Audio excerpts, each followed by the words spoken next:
Parole de Dieu quotidienne. Aussitôt après avoir créé l'humanité, Dieu a commencé à entretenir une relation avec l'homme et à lui parler. Et son tempérament a commencé à s'exprimer à l'homme. En d'autres termes, à partir du moment où Dieu est entré en relation avec l'humanité, il a commencé à dévoiler à l'homme son essence et ce qu'il a et est sans cesse. Peu importe que les premiers hommes ou les hommes d'aujourd'hui soient capables ou non de le voir ou de le comprendre. En bref, Dieu parle à l'homme et travaille parmi les hommes, révélant son tempérament et exprimant son essence, ce qui est un fait et qui est indéniable par qui que ce soit. Cela signifie aussi que le tempérament de Dieu, l'essence de Dieu et ce qu'il a et est, sont constamment manifestés et révélés pendant qu'il œuvre et est en relation avec l'homme. Il n'a jamais dissimulé ou caché quoi que ce soit à l'homme, mais au contraire, il dévoile et annonce son propre tempérament sans rien retenir. Ainsi, Dieu espère que l'homme puisse le connaître et comprendre son tempérament et son essence. Il ne souhaite pas que l'homme traite son tempérament et son essence comme des mystères éternels, ni ne veut que l'humanité considère Dieu comme un puzzle qui ne peut jamais être résolu.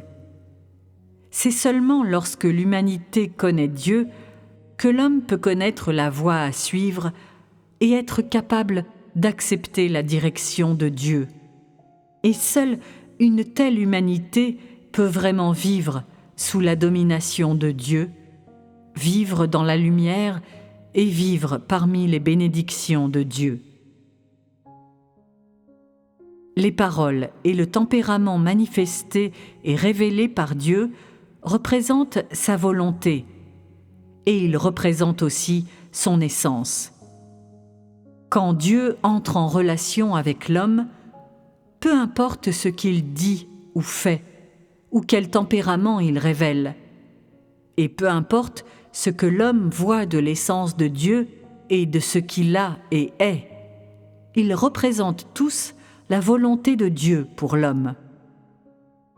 Indépendamment de ce que l'homme peut réaliser, saisir ou comprendre, tout cela représente la volonté de Dieu. La volonté de Dieu pour l'homme. C'est sans aucun doute. La volonté de Dieu pour l'humanité, c'est ce qu'il exige des gens, leur manière d'être, ce qu'ils doivent faire, leur manière de vivre et leur capacité d'accomplir la volonté de Dieu. Ces choses sont-elles inséparables de l'essence de Dieu? En d'autres termes, Dieu exprime son tempérament et tout ce qu'il a et est en même temps qu'il présente des exigences à l'homme. Il n'y a pas de fausseté, pas de prétexte, pas de dissimulation et pas d'embellissement. Mais pourquoi l'homme est-il incapable de connaître le tempérament de Dieu et pourquoi n'a-t-il jamais pu le percevoir clairement? Et pourquoi n'a-t-il jamais perçu la volonté de Dieu? Ce qui est révélé et annoncé par Dieu, c'est ce que Dieu lui-même a et est, et c'est chaque parcelle et facette de son vrai tempérament. Alors pourquoi l'homme ne peut-il pas voir? Pourquoi l'homme est-il incapable d'une connaissance approfondie? Il y a une raison importante pour cela. Et quelle est cette raison? Depuis le temps de la création, l'homme n'a jamais traité Dieu comme Dieu. Dans les tout débuts, peu importe ce que Dieu faisait à l'égard de l'homme qui venait d'être créé, l'homme le traitait seulement comme un compagnon, pas plus, comme quelqu'un sur qui compter et n'avait aucune connaissance ou compréhension de Dieu. Autrement dit, il ne savait pas que ce qui était annoncé par cet être sur lequel il comptait, et qu'il voyait comme son compagnon, était l'essence de Dieu. Et il ne savait pas non plus que cet être était celui qui gouverne toutes choses.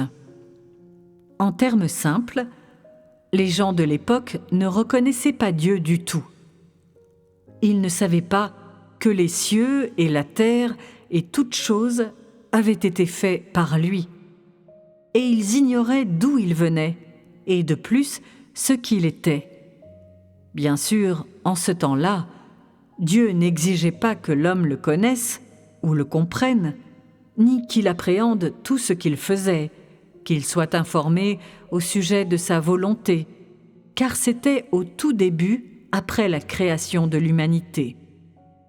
Quand Dieu a commencé les préparatifs pour l'œuvre de l'ère de la loi, Dieu a fait certaines choses pour l'homme et a également commencé à présenter certaines exigences à l'homme, lui disant comment faire des offrandes à Dieu et comment l'adorer. C'est seulement à ce moment-là que l'homme acquit quelques idées simples sur Dieu. Seulement à ce moment-là qu'il sut quelle était la différence entre l'homme et Dieu, et que Dieu était celui qui avait créé l'humanité. Quand l'homme a su que Dieu était Dieu et que l'homme était homme, une certaine distance s'est établie entre lui et Dieu. Mais tout de même, Dieu ne demanda pas à l'homme qu'il le connaisse très bien ou le comprenne profondément. Ainsi, Dieu a des exigences différentes de l'homme selon les étapes et les circonstances de son œuvre. Que voyez-vous en cela ? Quel aspect du tempérament de Dieu percevez-vous ? Dieu est-il réel ? Les exigences de Dieu pour l'homme sont-elles appropriées ? Pendant les tout débuts qui suivirent la création de l'humanité par Dieu, quand Dieu n'avait pas encore réalisé l'œuvre de la conquête et de la perfection de l'homme et ne lui avait pas adressé beaucoup de paroles, il demandait peu de choses à l'homme. Indépendamment de ce que l'homme faisait et de son comportement, même s'il faisait certaines choses qui offensaient Dieu, Dieu a tout pardonné et tout ignoré. Parce que Dieu savait ce qu'il avait donné à l'homme et savait ce qu'il y avait dans l'homme, il connaissait ainsi la norme des exigences qu'il devait avoir pour l'homme. Même si la norme de ces exigences n'était pas très élevée en ce temps-là, cela ne signifie pas qu'il n'avait pas un grand tempérament ou que sa sagesse et sa toute-puissance n'étaient que des mots vides. Pour l'homme, il n'y a qu'une seule façon de connaître le tempérament de Dieu et Dieu lui-même. Suivre les étapes de l'œuvre de la gestion et du salut de l'humanité par Dieu et accepter les paroles que Dieu dit à l'humanité. Connaissant ce que Dieu a et est, et connaissant le tempérament de Dieu, l'homme demanderait-il toujours à Dieu de lui montrer sa vraie personne ? L'homme ne le fera pas et n'osera pas, car ayant compris le tempérament de Dieu et ce qu'il a et est, l'homme aura déjà vu le vrai Dieu lui-même et aura déjà vu sa vraie personne. C'est le résultat inévitable. À mesure que l'œuvre et le plan de Dieu progressaient sans cesse, et après que Dieu eut établi l'alliance de l'arc-en-ciel avec l'homme, comme un signe qu'il ne détruirait plus le monde en utilisant des déluges, Dieu avait un désir de plus en plus ardent de gagner ceux qui pouvaient être d'accord avec lui. De même, il avait un souhait de plus en plus pressant de gagner ceux qui étaient capables d'accomplir sa volonté sur la terre, et de plus, de gagner un groupe d'hommes capables de se libérer des forces des ténèbres et de ne pas être liés par Satan et capables de témoigner de lui sur la terre. Gagner un tel groupe d'hommes était le souhait de longue date de Dieu, ce qu'il attendait depuis le temps de la création. Ainsi, indépendamment de l'utilisation de déluges par Dieu pour détruire le monde ou de son alliance avec l'homme, la volonté, l'état d'esprit, le plan et les espoirs de Dieu sont restés les mêmes. Ce qu'il voulait faire, ce à quoi il avait aspiré longtemps avant le temps de la création, était de gagner dans l'humanité ceux qu'il voulait gagner. Gagner un groupe d'hommes capables de comprendre et de connaître son tempérament et de comprendre sa volonté, un groupe qui soit capable de l'adorer. Un tel groupe d'hommes sont vraiment capables de témoigner de lui, et on peut dire qu'ils sont ses confidents.